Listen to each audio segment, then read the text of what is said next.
Hi, Fraser Jack here, and welcome to this video.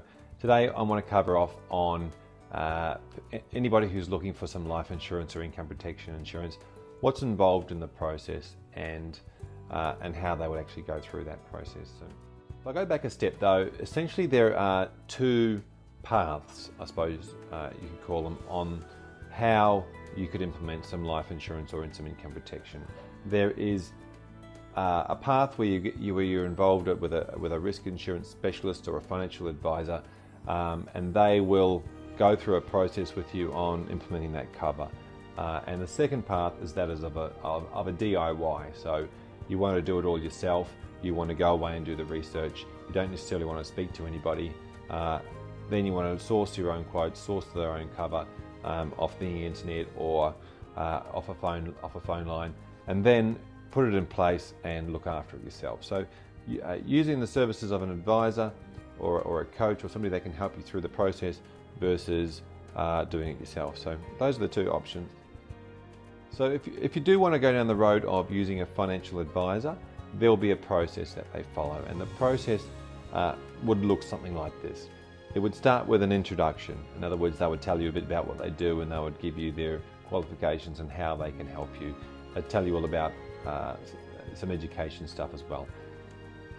Then they go through what we call a fact find. So they would ask you a lot of questions about your situation, your family, your kids, what you actually want to achieve with this insurance, and how you want to use it, and how much you want to pay for it, how much you can afford to pay for it, and all those things. They then put that information and they would come up with some strategies around it. So whether they looked at having it inside superannuation or outside superannuation, or whether they looked at grouping stuff together or keeping it separate. But then after they've been through those strategies, they would come up with some advice, and you'll get it in writing. It'll be in a written form called a statement of advice, and they would say, based on your circumstances, we recommend you do this, this, this, and this, and you can then choose to go with that, or you can choose to make some changes to it. But the next step after that would be the implementation of all those products. They would help you through that process, the underwriting process, and getting it in force. And then they would always offer you an ongoing review service. So not just a set and forget scenario of an ongoing review to make sure that the cover is still relevant to you in a number of years' time. And most likely they're going to be there as well to help you with a claim, should you claim on the insurance, which that's what it's there for.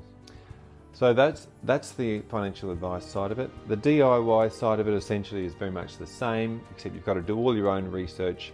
You get online and start reading, looking at policies, sourcing somebody to purchase them off, look at quotes, all those sort of things, putting it in place, and then looking after it yourself. So there's two paths, and you can choose to have somebody there, or you can choose to do it yourself.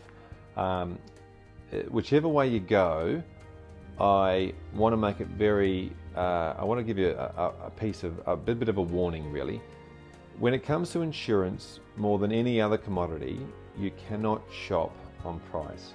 And that is because the insurance is a contract.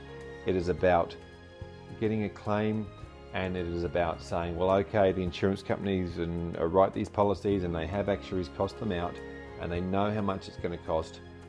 They essentially, it's you versus them. Unless you actually look at the insurance policy itself and you read it and you understand it, and you can compare it with another and one's slightly cheaper, you can't just shop on price. Please, we've seen too many insurance policies available on the market where they take stuff out and make it cheaper. So please stay away from the temptation of shopping on price. Shop on value for money.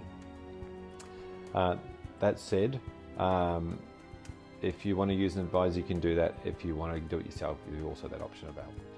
Thank you for watching today. We look forward to our next video, and we hope you enjoyed this one and hope you watch the next one. Thank you.